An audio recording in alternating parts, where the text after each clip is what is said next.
Hello and welcome to the latest edition of Positive Chats. Today we'll be talking about conversion rate optimization with an expert on the subject, Gemma MacNaught.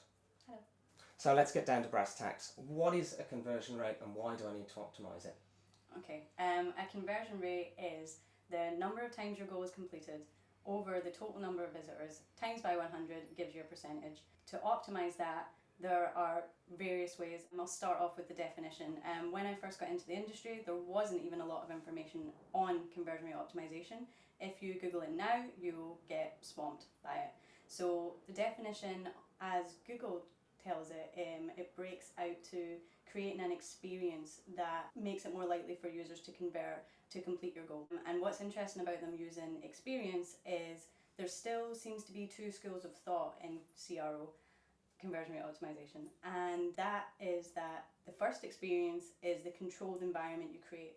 So we want to set up a test where we have changes that we want to try against an original. By setting up a testing environment, you're controlling the factors, making sure they're both subjected to the same things like traffic. The second definition or school of thought is experience as creating a digital space where users are more comfortable, more encouraged. So your website as a whole product. So it's much more user-centered, much more research-centered. The end result is still testing to make sure that you're doing what you want to do, your users are doing what you want them to do. But really, it is much more focused on achieving user goals, and that therefore achieves business goals. Sell it to me in one sentence. Conversion rate optimization, I think the best way to put that across is it's the ultimate way to achieve your online goals. Excellent. Why is it important and what are the benefits? Your website is a hub for all your marketing activities. So years ago, and even in some cases still today, people still have physical stores, but many people don't. So it's your digital space and it's your representation of your brand. We have about 40% of world population online right now. That's a 700% increase since 2010, and it's only increasing, especially with mobile uptake in various countries, overshadowing desktop even. So more and more people are going to be online, they're going to be trying to access your brand, so you need to make sure that it's performing properly.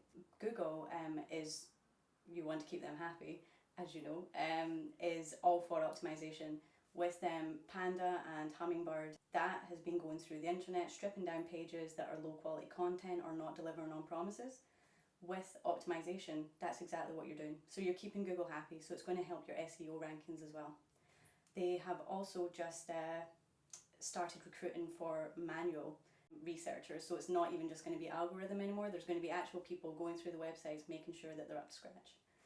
Further benefits there are, so your SEO spend, your marketing spend is more valuable. You are converting more visitors into customers, so you're growing market share. And for every customer you get, your competitor gets one less. So really, all round, it is very good business to be optimizing. I've got to ask, is this just a fad? No. Optimizing marketing has been around since before sliced bread, and that's a fact. The sliced bread machine came out after Scientific Advertising, which is a book by Claude Hopkins. He released that in 1923. He'd been practicing optimization in his marketing for many years before that. This was print advertising, so he realised that there were various things you could do to measure your efforts, various ways to get customers more involved. The first one was he made his copywriters research their target audience, got to know them really, really well, and then put the ads in with different headlines with coupon codes that had a slight difference so he could track which ones did best. And the end result was better use of resources for his clients. They weren't wasting so much money on their advertising for very little return. They were putting in less but generating more business from it. Is it any different to UX? Yes and no. If you go by the first definition, so CRO is just testing, then yes, it's different completely. If you go by the second definition, that testing is a tool and there are various other methods for optimization and research, then it is very, very similar. I was at a UX conference where I got treated as a bit of a leper when they heard that I was in the business of conversion rate optimization, not UX. But the more I got speaking to them, the more they realised that I was doing exactly almost the same work that they were. It was just that at the end of it, I did test. I split tested my changes to see what the increase was, to see the impact. So really, a lot of the methods we use are exactly the same. But I would say I have come across some UXers who do split tests, which is great to hear. I don't know why they wouldn't. But if that side of the industry doesn't catch on more, you could probably call conversion rate optimization like UX on crack, something like that, because you really are getting the results. You know, you get a figure for your efforts. You know what increase you're having. I think I'm going to use that actually in our marketing. UX on crack. Yeah. I think that's what we should go with. A lot of the time, because conversion rate optimization is still a new term to many people, I prefer to refer to it as user experience optimization, just because of the similarities, and people understand almost straight away what that is. So yeah, it's user experience optimization that I'm in the business of. You can get so far with best practices for your testing, but if you really want to improve the quality of your website and really push it, make sure it's working as hard as possible, you need to do your research. You need to get to know the users. So it's just far more advanced and more specific to each client. Yes. Okay, so on to the next question. Are there any basic rules of testing? You need to start by defining your goal. Every website, every marketing campaign has a goal, and it's measurable. Once you have that, you do your research, work out which areas of the website it is that require the most attention. Start there first of all. Get yourself some testing software. That could be Google Analytics provides one, Google Experiments, or there's Optimizely or Visual Website Optimizer. There's lots coming out now. But if you start with one of those basic three and work from there, if a new one comes out, have a look at it. But those are your surefire options. They're very reliable. The testing software that you use splits your traffic out. So if you have one page, that's your original. You have a second page that has all your new changes on it. It splits the traffic between them and tells you which one is performing the best. Basic rules, you will probably see like a peak when you first start running a test, but you don't stop it there. You need to leave it to run. Even if you're being shouted at by a manager saying, oh, it's doing great, just take it off, don't do it. You need to wait until at least 100 conversions, I would say, per variation before you can decide that this one is definitely better. The testing softwares as well will calculate when the result is statistically significant. The reason that's so important is because you stop a test too early, it could have been a fluke, it could just be a bump. So when you stop it and implement those new changes, it won't hold the result. So make sure it reaches statistical significance, then you know that when you switch to your new changes, they're definitely performing for you. The time it takes a test to run depends a lot on your traffic and your existing conversion rate. There's calculators out there that will tell you how long you can expect a test to run. So I've heard there's such a thing as over-optimization. Is that true? I've heard that too. And a lot of people would say there is, but from my perspective, there can't be such a thing as over-optimization, because the results we see coming out from tiny changes, like on buttons, one word can make all the difference. How do you know that you're not pushing it just that you're not, like, you're sitting there holding back from making that tiny change because you say, oh, we're done. Well, we're done optimizing, it's performing great, we're leaving it there. You can make that one change and get a great result. Also, when it comes to a full site, there's always going to be new products, new campaigns, new services, seasonality. There's always going to be new things to try, new things to test. So no, I don't believe there is such a thing as over-optimization. So why should you test? Why not just redesign? There are a number of issues with redesigns, and that is that you are just implementing a brand new website. You might think that this one's so outdated now, we need a completely new one, let's just do it. But the issue with that is that your old one could have been performing quite well, and you've just implemented a whole new one, completely changed everything. How are your users going to respond to that?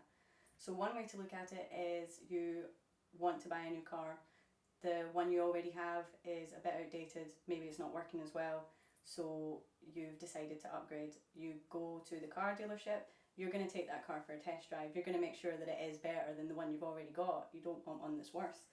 And then after that, you're going to maintain it, you're going to make sure that it keeps up its performance, everything like that. So we have this respect for our cars, and unless you're a race car driver, it's not going to get you as much money as optimizing on your website, so we should put the respect there also. So definitely redesign, there is a case for it if the website is really badly built in the back end, if it's seriously broken, if it really doesn't represent your brand.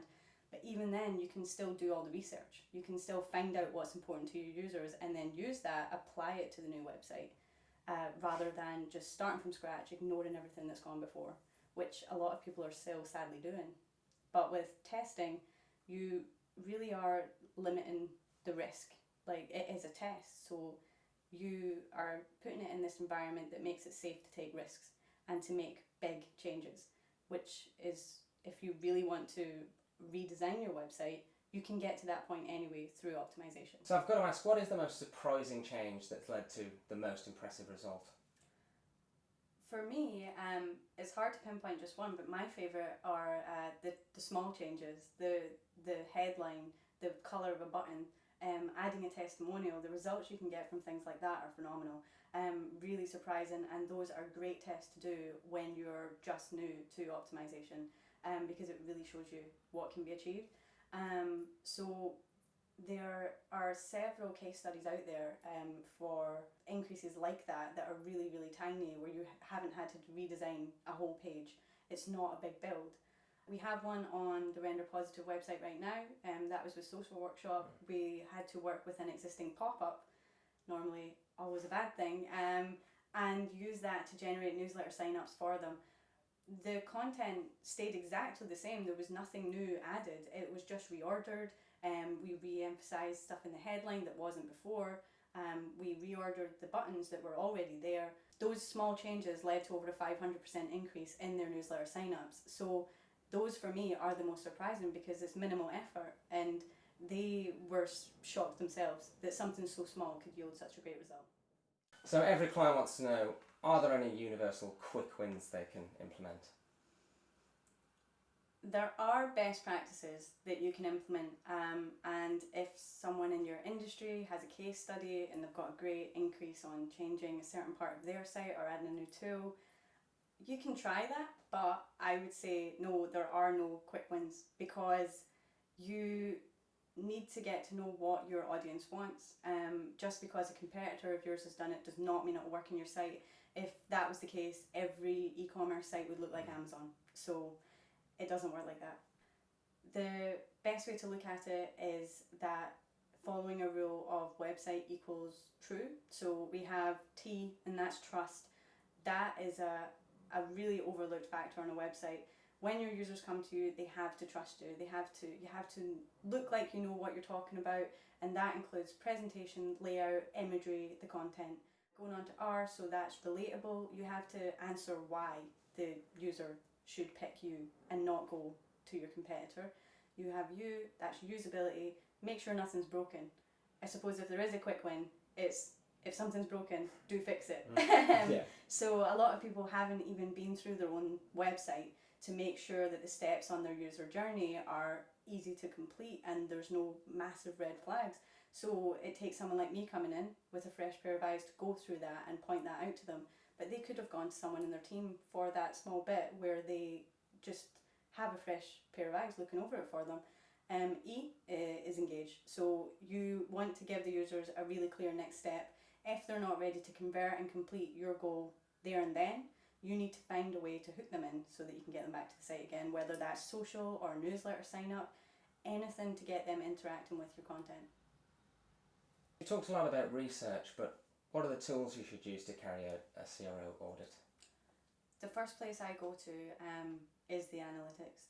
There are various paid versions out there, but there is a free one, Google Analytics, and it is the most widely used, but some people do prefer to go with a paid version. What I've found is that means clients can find it difficult to interpret their own data. Normally they have an account manager with that company that then has to tell them about their own data. So really I would advise people, go with the free version, go with Google Analytics. It's going to give you all the information that you need, and once you start looking through that and get it all set up properly, it's really not that difficult to find what you need, and you can set up dashboards and everything like that. So Google Analytics shows me what is going on the website, where users are landing, where they're exiting, where on the customer journey or the funnel that they're dropping off, where the top traffic sources, how they're performing. Everything like that I can find out from there, so that is my first point of call. Going on from there, it would be usability testing, and we can do this remotely, which is really quick, really simple.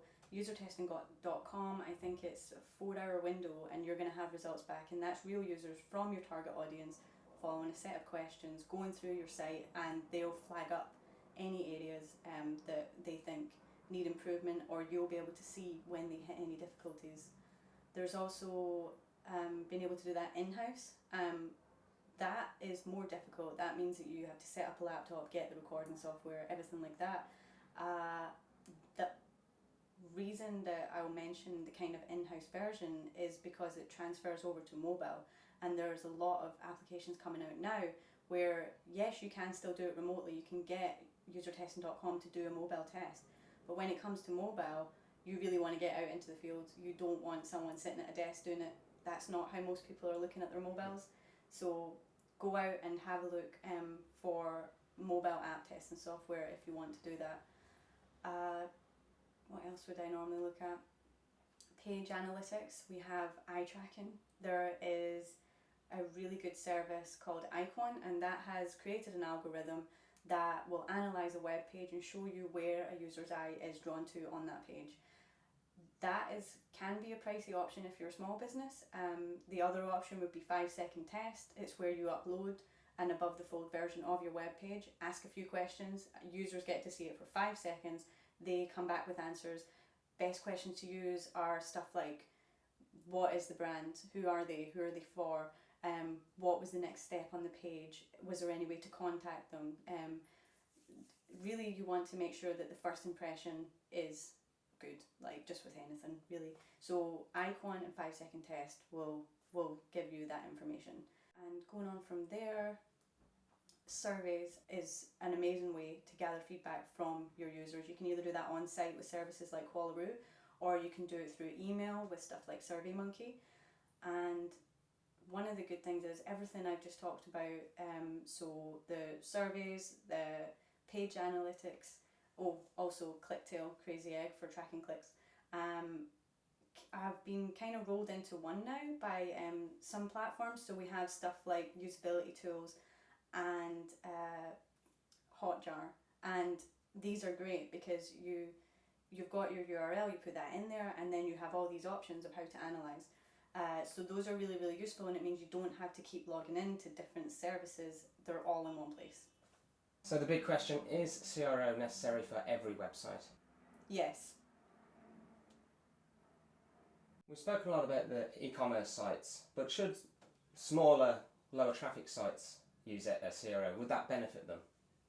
Definitely. If anything, it's even more important for them because they could have some pretty major competitors, so they have to perform. They have to put themselves up against big brands. There are ways to test on low traffic websites.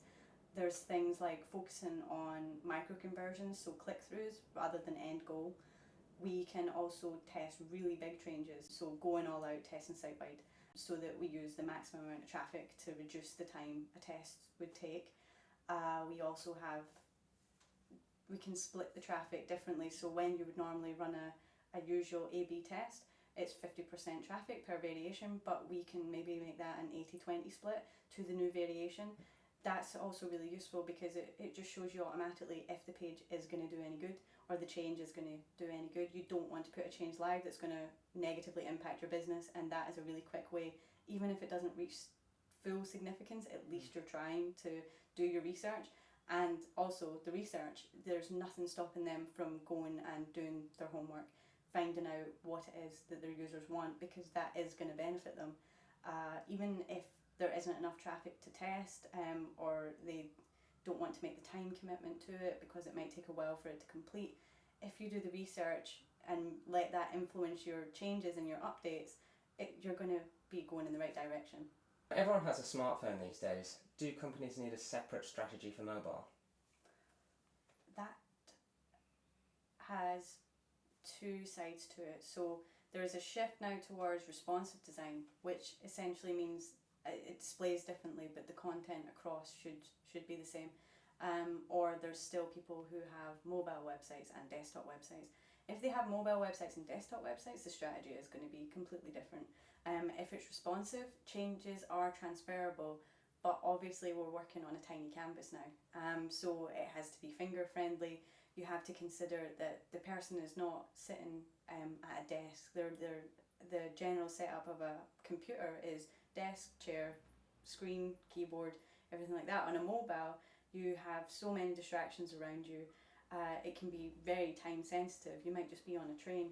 So all these considerations do create a new strategy.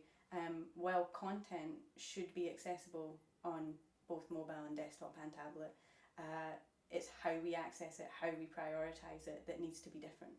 What are some of the most common CRO pitfalls that you see over and over again? Oh, lots. The one I see all the time is where a brand has a lot to shout about. They've won awards, they've been in the press, their customers have taken the time to write testimonials for them and given them 5 stars. But then you go onto their website and it's nowhere to be found. You can't find it. If you can find it, it might be hidden in the footer somewhere. And that is, I can't believe that still happens. Every time I see it, I'm like, why are you doing this? But because it can, seeing that straight away as soon as a user lands on the site is a massive trust element. It boosts you straight away.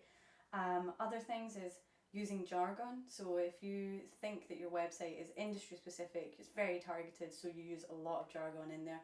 But that's not necessarily the case. People don't want to have to work out what you're saying. They just want the layman speak, really. They want to know that, yes, this is exactly what I'm getting, without having to read between the lines. Other things, irrelevant imagery, stock photos. They're not always bad, but most of the time they are. Don't use imagery that is completely irrelevant to the product or the service you're trying to sell. Just because the internet loves cats doesn't mean you should have one on your website, because that can be utilised so much better. Even the psychology of faces, stuff like that. Put a human on there. Don't put a cat. Unless your business is about cats, obviously. Playing devil's advocate, is there any time when conversion rate is bad to use as a metric? Yes, there are times. I'll try and explain it down as simply as I can, just so I don't make too many enemies in the industry. Obviously, I'm a CRO advocate, but this is sometimes where I have an issue with the name conversion rate optimization, and would prefer to call it user experience optimization, because conversion rate, as we said, is a metric. It's the goal completions over total visitors, and that's how you achieve that. But if you try to measure that on a site across a timeline, it's going to give you varying results either way, because you have so many factors influence it. It's going to go up and down. So if your traffic goes up, your conversion rate could go down. If your conversion rate goes down, that doesn't necessarily mean that your sales have gone down, which is a key business metric. So really, when we're looking at conversion rates, it is useful in a test. It is useful when it's in that controlled environment to make sure that a new version is definitely performing better than a previous version. That means if you fire a whole load of traffic or campaigns at it, it's still under the same conditions. Both versions are getting the exact same visitors through them. So we can measure the difference between the two. So if that is out in if you just made a change and then your conversion rate dropped down, you might attribute it to that change. But really, it's because a new campaign started that is irrelevant to that goal. So your goal could have been purchases, but you've just sent a load of traffic to your newsletter sign-up page. So that's not the same goal. So that conversion rate goes down and traffic goes up. So but if people are coming in and they're signing up for your newsletter, they might then go on and make a sale. So the sales go up, but the conversion rate is not going to say that because of the influx of traffic. Does that make sense? I think you may have made a lot of enemies in the conversion rate optimization industry. Oh no. Let me try and redeem myself. So when it is useful to look at a conversion rate is when you're looking at users going from a page to a page or a micro conversion at that point in time. In the test, we are measuring the difference between two conversion rates. So you might have sent that influx of traffic, here's your original, and here is your new version. That's still up here. So there's still a big difference there. You're still getting many more sales than what you are with this one. So when that test completes, you're still going to get more sales than that original. But using conversion rate across time, it fluctuates far too much. You need to look at other metrics, ask yourself why your conversion rate has dropped or increased. Another problem with just solely looking at the conversion rate metric is if you're looking at your traffic sources. So say email is doing really well, it's your top converter. Are you going to turn off all your other marketing spend? Just focus on email? So you could do that, but that's not sustainable for the longevity of your website. It's not a rational thing to do. So we can't get too hung up on conversion rate. If you go into your Google Analytics or any other data provider that you're using and you see my site's conversion rate is this, that has so many things contributing to it. And also, depending on how you've got that set up, that could be your purchases, your lead generation, your email sign-ups, your video plays, however you've got your goals set up within that data tracking software is contributing to that conversion rate. So if you look at that, it's not really telling you anything. So yes, we have to increase our conversion rates, but we have to measure it and track it and understand what it is and why it is going up and down. We can't just look at it and not look at any other data. Before I forget, there's one more thing that I'd like to go over. A lot of times I get asked by clients, what increase can I expect on this test? How much are you going to increase my conversion rate? And the answer is, I can't answer that. Nobody can. If anybody comes to you and says, I will increase your conversion rate by 50%, they are lying because they don't know. You don't know. That's the whole point of testing. You want to work out, is this change going to do this business good, and by how much? So if you see something implemented by one of your competitors and they publish a case study saying that by turning their red button into a green button, that got them 30% increase on their sales. If you try and do it, that does not mean you're going to get that. So it's so difficult to predict. There's too many factors that need to be considered. Thank you for answering my most annoying question. That's okay. If it's so important, why isn't everyone doing CRO? I think the main thing it comes down to is know-how and resources. A lot of the time, companies will try and do it in-house, and they will maybe do a few tests, and they don't get the wins they were expecting, or they find it too difficult, or their strategy is really disjointed, it's not very fluid, they're not learning from the testing, and they don't get great wins. eConsultancy did a survey in 2014, I think that was up at 80 to 90% of respondents said that conversion rate optimization was at the top of their online marketing strategy. Again, that will be biased because they will be targeting people who are very familiar with online marketing. So I've come across a lot of businesses who don't know the terminology. They do need it, but they don't quite understand what it involves. And they might try and take it on in-house, but they just don't have the skills, the experience to be able to see it all the way through. It is a continuous process. As I said, I don't believe that there is a point of optimal optimization that you can't go any further, you can't push it anymore. A lot of companies do still see it that way, where they might do one test, they'll get a good result and they'll go, oh great, or they might do one test, they don't get a very good result and say this is a waste of time. But with such high numbers in the industry, so from that eConsultancy survey saying that it's critical, and more organisations are beginning to test their websites and research more about their users, everyone needs to jump on the bandwagon. If you don't, then where does that leave you?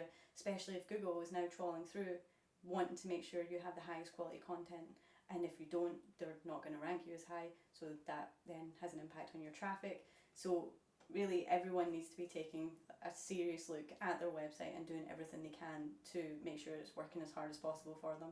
Well, hopefully this video will convince more of you I out there hope to so. do this. So I'm all out of my questions. Have you got anything else you would like to add?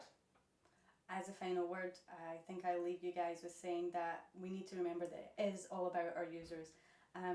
We need to get to know them, because persuasion is being able to relate to them. You need to answer the why and not just the what.